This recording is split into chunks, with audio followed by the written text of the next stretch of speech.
Maman, pourquoi est-ce qu'on a déménagé à Étaples-sur-Mer? J'avais pas envie, moi, je sais pas ce qu'il y a à faire ici.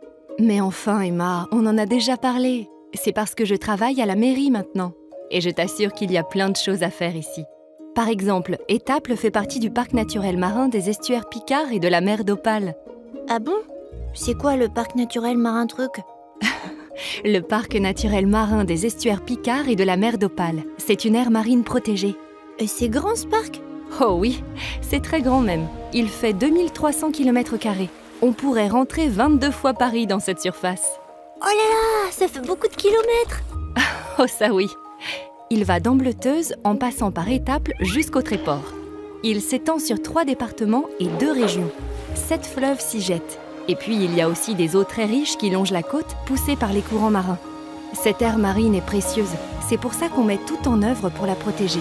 À commencer par la faune et la flore. La faune, c'est bien les animaux, non? Oui, c'est ça. Et il y en a énormément ici. On compte plus de 70 espèces d'oiseaux marins. 70? Ça fait beaucoup d'oiseaux différents dans le ciel. Oui, tout à fait.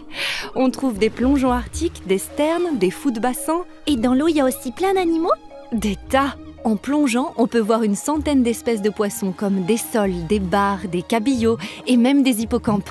Des requins pèlerins et aussi une quinzaine de mammifères marins différents, comme des marsouins, des phoques gris et des phoques veaux marins. Tiens d'ailleurs Emma, sais-tu ce que tu dois faire quand tu vois un phoque couché sur le sable? Ne surtout pas t'approcher. C'est un animal sauvage et il ne faut pas le déranger, il a besoin de se reposer. Bon, et puis il y a aussi d'innombrables invertébrés. Waouh! Et il y a quoi comme végétaux? Là aussi, il y a des dizaines d'espèces, et toutes vivent dans une grande diversité d'habitats. C'est d'ailleurs pour ça que cet endroit est exceptionnel. On y trouve rassemblés des dunes sous-marines, des hauts fonds rocheux, des estrands rocheux, des plages de sable, des prés salés où se reposent et se nourrissent de nombreux oiseaux migrateurs. Et puis aussi des estuaires, comme ici, à Étaples. Tu veux dire le fleuve qui devient mer? Exactement. Ça fait vraiment beaucoup de choses à protéger. Et tu sais, ça ne s'arrête pas là. Au parc naturel marin, on s'intéresse aussi beaucoup aux activités des hommes et des femmes. On travaille avec eux à les rendre plus respectueuses de l'environnement marin pour que tout ça puisse encore durer des centaines d'années. Et ils font quoi comme métier ces gens? Plein de choses.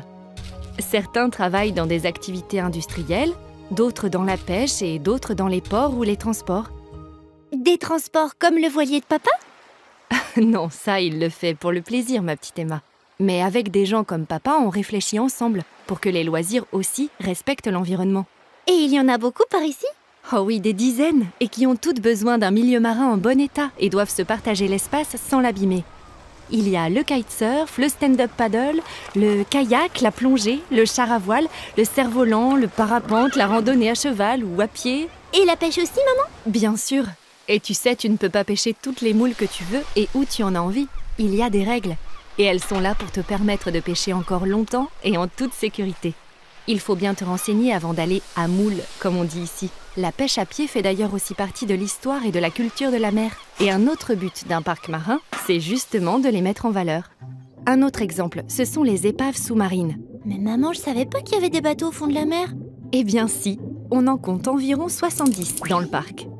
Il y a encore plein d'autres éléments de l'histoire maritime à protéger et à faire connaître au plus grand nombre. Les traditions, les tableaux, les monuments, les quartiers de pêcheurs, comme ici, à Étaples. Ou encore plein d'activités qui font partie du patrimoine culturel et de la culture locale, comme la récolte de la salicorne ou le char à voile. Et alors, comment on fait pour prendre soin d'un espace marin aussi riche et dont profitent autant de gens? Eh bien, pour ça, il existe une sorte de parlement de la mer, qu'on appelle conseil de gestion.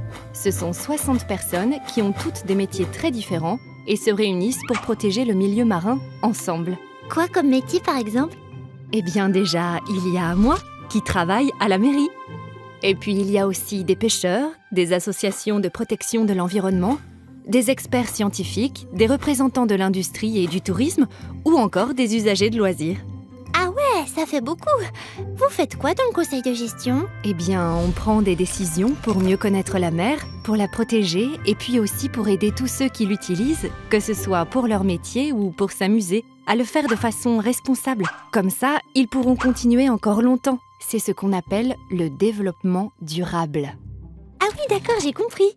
Moi aussi, je veux faire des activités respectueuses de l'environnement. Le cerf-volant, ça en fait partie, non? Si tu fais attention, en particulier l'hiver, à rester à bonne distance des oiseaux qui se nourrissent et se reposent sur la plage. Pas de problème. On y va, maman? Et demain, on pêchera des moules. On ira à Moule. Et après-demain, une balade. Et ensuite, on ira faire du... Je vois. Finalement, c'était peut-être pas une si mauvaise idée, ce déménagement, non ?